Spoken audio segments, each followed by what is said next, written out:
بسم اللہ الرحمن الرحیم۔ سندھ کے کسی شہر میں ایک حکیم صاحب ہوا کرتے تھے جن کا مطب ایک پرانی سی عمارت میں ہوتا تھا۔ حکیم صاحب روزانہ صبح مطب جانے سے قبل بیوی کو کہتے، جو کچھ تمہیں آج کے دن کے لیے درکار ہے ایک چٹ پر لکھ کر دے دو۔ بیوی لکھ کر دے دیتی۔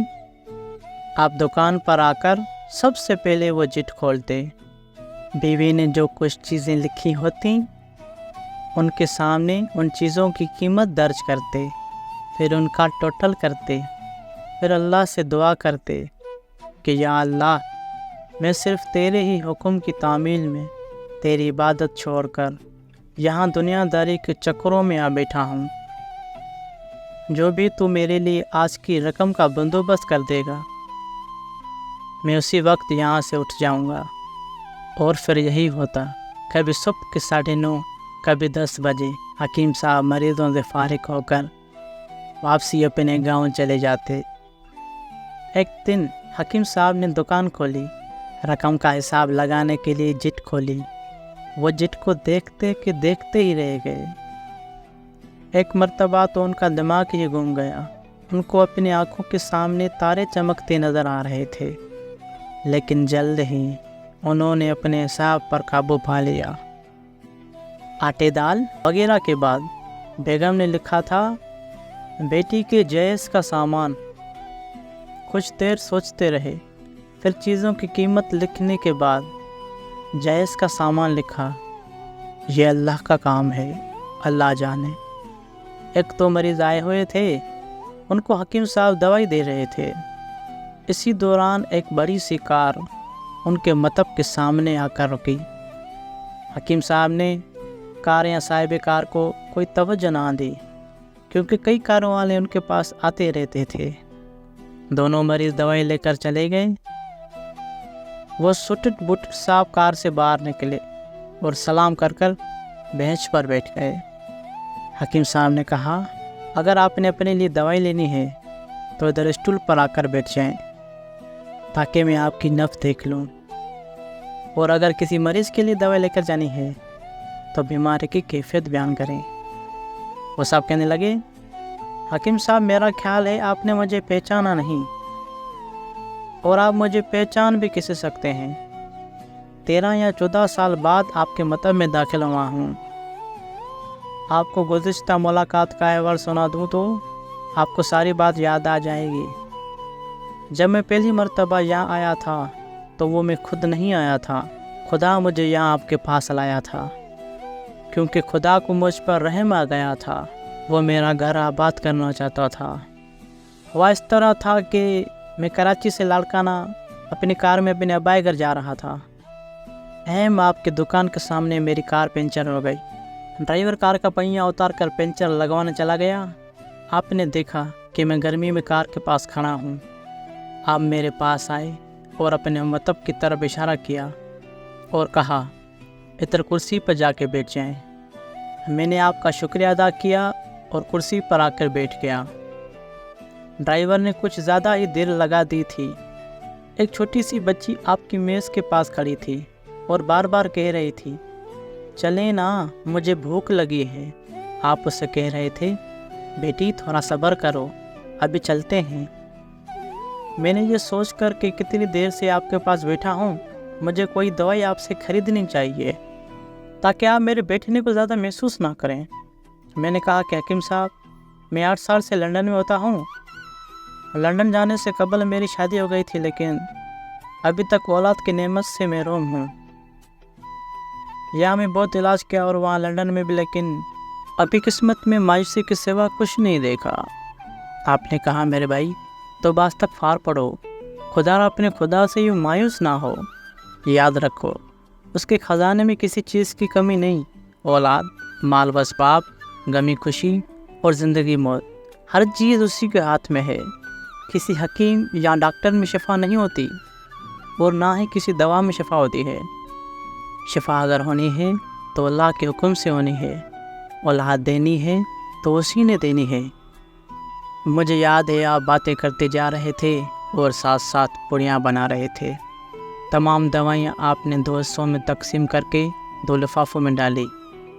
پھر مجھ سے پوچھا کہ آپ کا نام کیا ہے؟ میں نے بتایا کہ میرا نام احمد علی ہے۔ آپ نے ایک لفافے پر احمد علی اور دوسرے پر بیگم احمد علی لکھا۔ پھر دونوں لفافے ایک بڑے لفافے میں ڈال کر دوائی استعمال کرنے کا طریقہ بتایا۔ میں نے بے دلی سے دوائی لے لی کیونکہ میں کچھ رقم آپ کو دینا چاہتا تھا، لیکن جب دوائی لینے کے بعد میں نے پوچھا پیسے، آپ نے کہا بس ٹھیک ہے۔ میں نے زیادہ زور ڈالا تو آپ نے کہا کہ آج کا کھاتا بند ہو گیا ہے۔ میں نے کہا مجھے آپ کی بات سمجھ نہیں آئی۔ اسی دوران وہاں ایک اور آدمی آ چکا تھا جس نے مجھے بتایا کہ کھاتا بند ہونے کا مطلب یہ ہے کہ آج کے گھریلو اخراجات کے لیے جتنی رقم حکیم صاحب نے اللہ سے مانگی تھی وہ اللہ نے دے دی ہے، مزید رقم وہ نہیں لے سکتے۔ میں کچھ حیران ہوا اور کچھ دل میں شرمندہ ہوا کہ میرے کتنی گھٹیا خیالات تھے اور یہ سادہ سا حکیم کتنا عظیم انسان ہے۔ میں نے جب گھر جا کر اپنی بیوی کو دوائیاں دکھائیں اور ساری باتیں بتائیں تو بے اختیار اس کے منہ سے نکلا، وہ کوئی انسان نہیں، کوئی فرشتہ ہے، اور اس کی دی ہوئی ادویات ہمارے من کی مرادیں پوری کرنے کا باعث بنیں گی۔ حکیم صاحب، آج میرے گھر میں 3 پھول اپنی بار دیکھ رہے ہیں۔ ہم میاں بیوی ہر وقت آپ کے لیے دعائیں کرتے رہتے ہیں۔ جب بھی پاکستان چھٹی سے آیا، کار ادھر روکی لیکن دکان بند پایا۔ میں کل دوپہر کو بھی آیا تھا، مطلب آپ کا بند تھا۔ ایک آدمی پاس ہی کھڑا ہوا تھا تو اس نے کہا کہ اگر آپ کو حکیم صاحب سے ملنا ہے تو صبح 9 بجے لازمی پہنچ جائیں، ورنہ ان سے ملنے کی کوئی گارنٹی نہیں۔ اسی لیے میں آج سویرے سویرے آپ کے پاس آ گیا۔ احمد علی صاحب نے کہا کہ جب 14 سال قبل میں نے آپ کے مطب میں آپ کی چھوٹی بیٹی دیکھی تو میں نے بتایا تھا کہ اس کو دیکھ کر مجھے میری بھانجی کی یاد آ رہی ہے۔ حکیم صاحب، ہمارا سارا خاندان لندن میں سیٹل ہو چکا ہے، صرف ہماری بیوہ بہن اپنی بیٹی کے ساتھ پاکستان میں رہتی ہے۔ ہماری بھانجی کی شادی اس ماہ کی 20 تاریخ کو ہونی تھی۔ اس بھانجی کی شادی کا سارا خرچ میں نے اپنے ذمہ لیا تھا۔ 10 دن قبل اسے کار میں نے کراچی اپنے رشتہ داروں کے پاس بھیجا کہ شادی کے لیے اپنی مرضی کی جو چیز چاہیے خرید لے۔ اس سے کراچی جاتے ہی بخار ہو گیا، لیکن اس نے کسی کو نہیں بتایا۔ بخار کی گولیاں ڈسپلن وغیرہ کھاتی اور بازار میں پھرتے پھرتے اچانک بے ہوش ہو کر گری۔ وہاں سے اسے اسپتال لے گئے۔ وہاں جا کے معلوم ہوا کہ اس کو 103 ڈگری بخار ہے اور یہ گردن توڑ بخار ہے۔ بے ہوشی کے عالم میں اس جانے کھانے سے کوچ کر گئی۔ اس کے فوت ہوتے ہی نہ جانے کیوں مجھے اور میری بیوی کو آپ کی بیٹی کا خیال آیا۔ ہم میاں بیوی نے اور تمام فیملی نے یہ فیصلہ کیا کہ ہم اپنی بھانجی کا تمام دہیج کا سامان آپ کے یہاں پہنچا دیں گے۔ شادی جلد ہو تو اس کا بندوبست خود کریں گے۔ اگر ابھی کچھ دیر ہے تو تمام اخراجات کے لیے آپ کو رقم نقد پہنچا دیں گے۔ آپ نے نہ نہیں کرنی، آپ اپنا گھر دکھا دیں تاکہ سامان والا ٹرک پہنچایا جا سکے۔ حکیم صاحب حیران اور پریشان یوں گویا ہوئے، احمد علی صاحب، آپ جو کچھ کہہ رہے ہیں مجھے سمجھ نہیں آ رہا، میرا اتنا دماغ نہیں ہے۔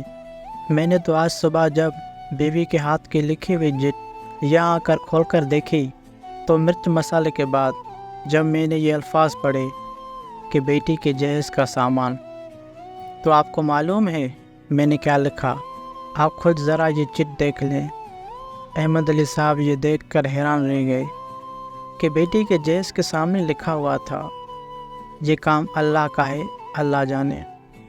احمد علی صاحب یقین کریں، آج تک کبھی ایسا نہیں ہوا تھا کہ بیوی نے جو چٹ پہ چیز لکھی ہو اور اللہ نے اس کا اسی دن بندوبست نہ کر دیا ہو۔ واہ میرا مولا واہ، تو عظیم ہے، تو کریم ہے۔ آپ کی بھانجی کی وفات کا صدمہ ہے، لیکن اس کی قدرت پہ حیران ہو، اس طرح اپنے معجزے دکھاتا ہے۔ حکیم صاحب نے کہا کہ جب سے ہوش سنبھالا ہے ایک ہی سبق پڑھا کہ صبح کو ورد کرنا ہے، رازق رازق تو ہی رازق، اور شام کو شکر شکر مولا تیرا شکر۔ پیارے دوستوں، اگر آپ کو یہ کہانی پسند آئی تو اس کو اپنے پیاروں کے ساتھ اور اپنے دوستوں کے ساتھ ضرور شیئر کرنا ہے، تاکہ اللہ تعالیٰ پر توکل کرنے والے اور اللہ تعالیٰ کا شکر ادا کرنے والے بن جائیں۔ پیارے دوستوں، ہمیں ہر حال میں اللہ تعالیٰ رب العزت کا شکر ادا کرنا ہے۔ جو نعمتیں اللہ نے ہمیں دی ہیں ہم ان کا شمار تک نہیں کر سکتے۔ انسان بنانا اور مسلمان گھرانے میں پیدا کرنا، حضور نبی کریم صلی اللہ علیہ وآلہ وسلم کا امتی ہونا، عقل سلیم کے ساتھ تمام جسمانی عضو دینا، یہ وہ نعمتیں ہیں جس کا ہم شکر ساری عمر بھی سجدے میں پڑے رہیں پھر بھی نہیں کر سکتے۔ لیکن انسان بڑا جذبات اور ناشکرا ہے، ذرا سی تکلیف برداشت نہیں ہوتی، صبر نہیں ہوتا۔ تکلیف، بیماری یا پریشانی کے وقت یہ کہنا شروع کر دیتا ہے کہ میرے ساتھ ہی ایسا کیوں ہوتا ہے۔ یہ بہت بڑی ناشکری ہے۔ سوچنے کی بات ہے کہ کیا یہ اللہ کا کرم نہیں ہے کہ اس نے ہمیں صحت، تندرستی، مال جائیداد، عقل، علم، اہل عیال، عزت اور شان، حسن وجاہت کے ساتھ زندگی کا اعلیٰ معیار دیا ہے۔ یہ سب جس اللہ کا دیا ہوا ہے، جو ہمارے آزمائش کے لیے ہے۔ اگر اللہ اس میں سے کچھ لے لیتا ہے تو ناشکری کیوں؟ بعض لوگ کچھ نعمتوں پر شکر کرتے ہیں، کچھ پر نہیں۔ اللہ کی شکر گزاری اس کے بندوں پر واجب ہے۔ جب اللہ تعالیٰ نے حضرت سلیمان علیہ السلام کو بہت سی نعمتیں دیں تو حضرت سلیمان علیہ السلام نے اس کا اعتراف ان لفظوں میں کیا، یہ میرے رب کا فضل ہے تاکہ مجھے آزمائی و شکر گزاری کرتا ہوں کہ ناشکری۔ پیارے دوستوں، یہ تھی ہماری آج کی کہانی۔ اس ویڈیو کو شیئر ضرور کریں اور ہمارے چینل کو سبسکرائب کریں۔ اللہ تعالیٰ سے دعا ہے کہ اللہ تعالیٰ ہم گنہگاروں کو ناشکری سے محفوظ رکھے اور ہر حال میں اللہ کی رضا میں راضی رکھے۔ آمین۔